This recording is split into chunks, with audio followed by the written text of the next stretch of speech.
Hello, peoples of the tube. Where's my hair gone? Hello, peoples of the tube. Where's my hair gone? Oh, I don't know. It's gone. It's gone. Before I begin, it's a very special day today. Today is Liam Sewage's birthday. He's a very special person, having a very special day, and this is a very special video. Because this video wouldn't have been possible without him. It's requested specifically by him, asked for this exact video. He said to me, I feel a bit cheated. It's my birthday. What did you give me? You gave me Avery's Sad Day 2 and Ohmydinosare Story Corner 6. And not only that, but you skipped a story. Let's do that missing story right now. What a great idea, boys. What?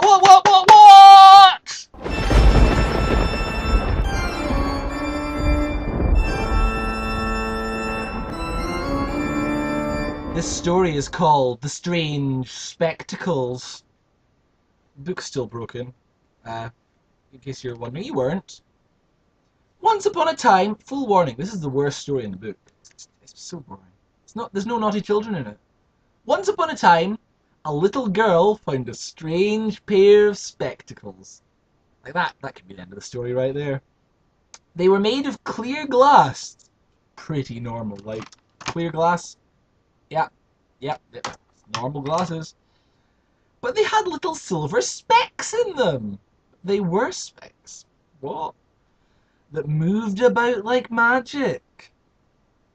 Oh, I wonder if they are magic, thought Frida. Who's Frida? That's the little girl in the story. Should have told you that first, shouldn't you? I'll put them on. So she popped them on her little nose. But to her disappointment, everything looked exactly the same. So they couldn't be magic after all. Just because everything looks the same doesn't mean they're magic. If I put on these glasses and, you know, suddenly hippity-hoppity, everything outside's made of spaghetti, I can't see outside, the curtains are closed. They're still magic glasses. You give up too easily, Frida. That's your problem. That's what makes you a naughty children. But they were, you know. I told you. What did I say? They were. They were, you know. As she looked round the field where she had found them, a small gnome put his head out of a door in a nearby tree. Frida! He said, it's like Gnome, my friend Gnome. Remember him? Those are my spectacles. Don't break them, will you? Frida jumped and turned round in fright. But the gnome had a kindly face and nodded at her. Don't be afraid, he said. I don't mind you trying my spectacles on for a bit. They're magic, you know. Are they? I don't know why Frida's got such a deep voice. Oh. Are they? Said Frida in surprise. I can't see that they are, little gnome. Everything looks just the same to me. It's gradually creeping it up. Ah, but when you look at children, you'll see something quite different. Okay, now this is questionable. Like, if these turn out to be very selective X-ray glasses, this gnome needs to take a seat right over here. It's not that. I wouldn't be reading it if it was. Gosh darn. There's enough unpleasantness in these books already. The gnome said slyly, those glasses will show you what children are really like. You borrow them and take them to school this afternoon. You'll see something strange. He did that. It's written. It says B. Cave. So, right, I only need this bit of the book. Go you, rest of the book. So Frida put the glasses carefully into her pocket and waited until she got to school that afternoon before she put them on. How long is this? That's not very long. Then she slipped them on her nose and looked around to see if the glasses would show her what the children there were really like. My goodness me! What a shock she got! The fat little girl next to her was nothing but a dressed up little piggy wig. Oh, dear me. Oh, I hate my hair. Little piggy wig with a fat face and snout and tiny piggy eyes reading her book. Feelings? Well, I always thought May was a greedy girl, thought Frida. Yes, she's a fat little pig. Well, go at you too, Frida. What a bitch.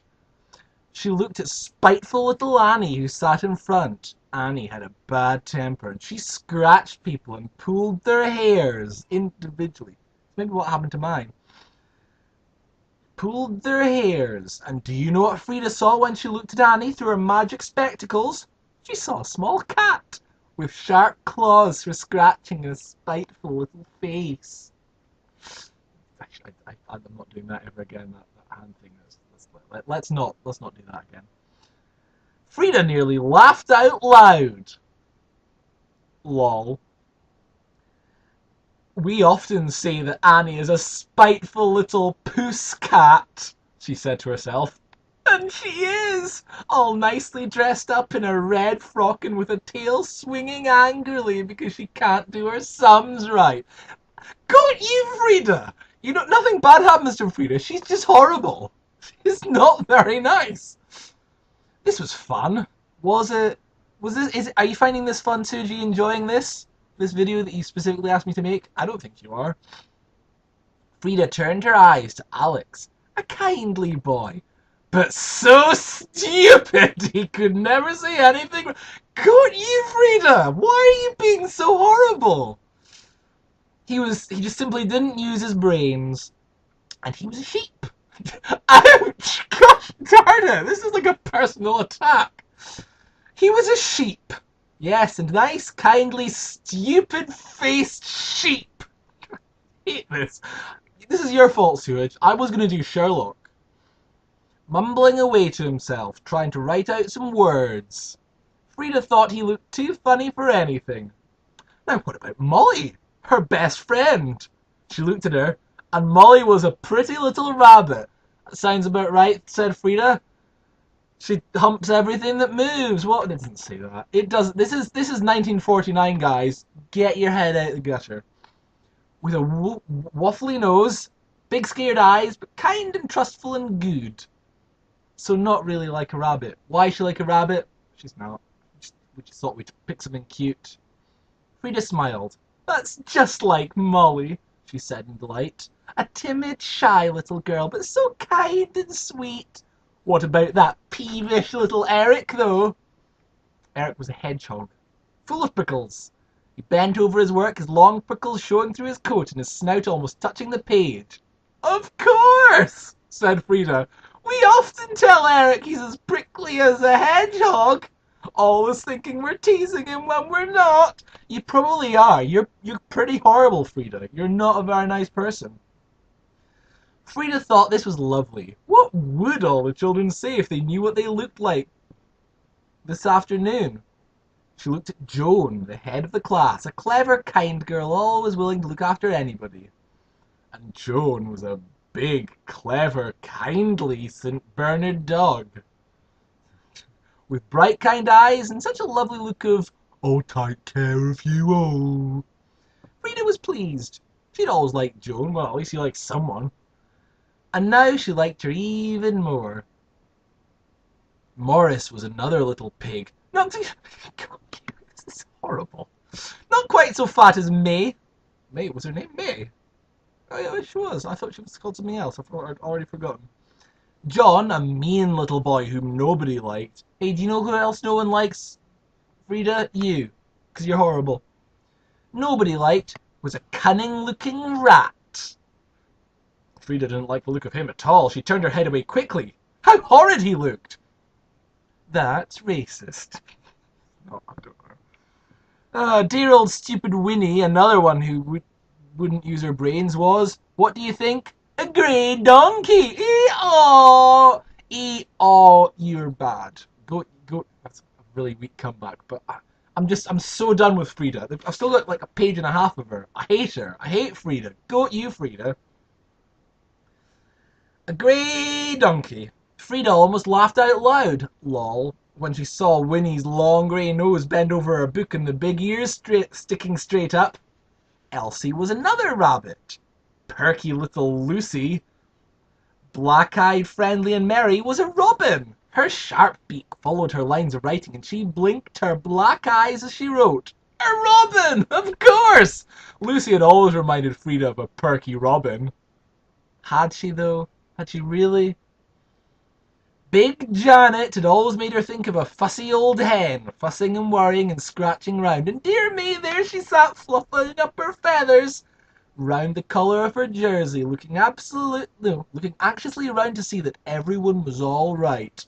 And what do you suppose dear old Susie was? Come on, guess. You know Susie. You know Susie so well. I think you can probably guess what Susie was. She was a goose. She was a goose. Yes, a nice fluffy goose. I'm feeling fine. Thanks for asking. Don't worry about me. I'm doing okay. I'm managing. I'm managing. I'm managing. A nice fluffy goose. Frida looked at Harry, a snappy little boy with a bad temper. He was a little snapping dog, showing his teeth at Elsie the rabbit. She had borrowed his rubber and he was being snappy about it. Yes, thought Frida, he really is just a snappy little dog in the manger. What the good does that mean? A snappy little dog in the manger? You can't just make up phrases, Frida. What does that mean? Snappy little dog in the manger? You know what? I'm done with this story. We've only got a page left. Let's get through this. Then Miss Brown, the teacher, spoke sharply. Frida, it's Miss Brown from the Two Bad Boys. Remember her? She was in the other story. In the Two Bad Boys. That was a better story. That was a way better story than this.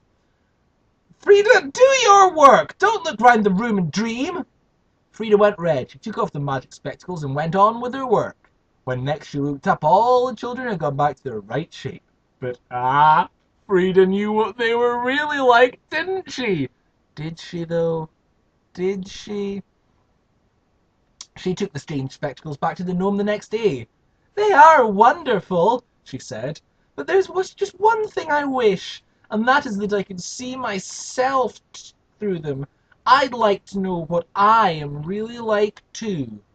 Well, you should have looked at yourself in the glass, said the gnome, with a smile, and he slipped inside his house in the tree and shut the door.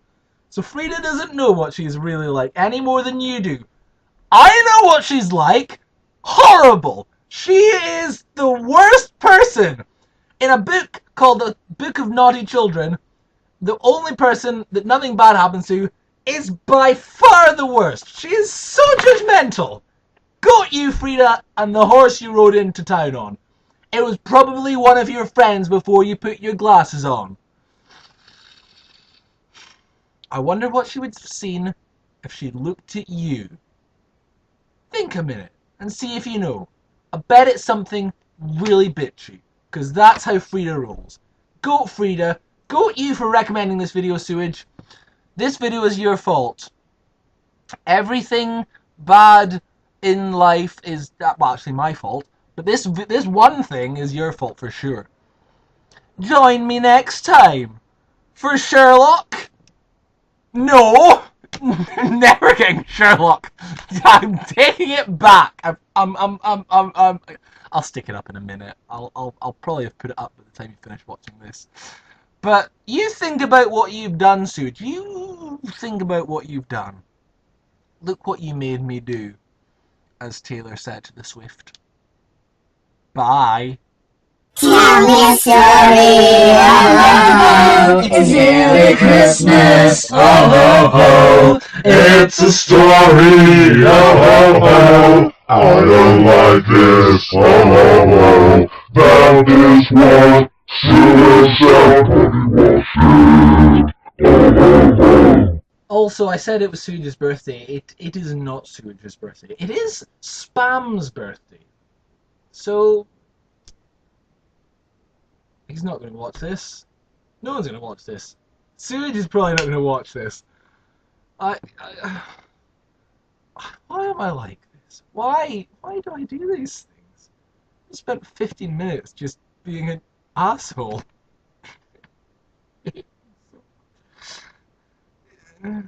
Bye. On the contrary, my dear Sherlock, this will do perfectly.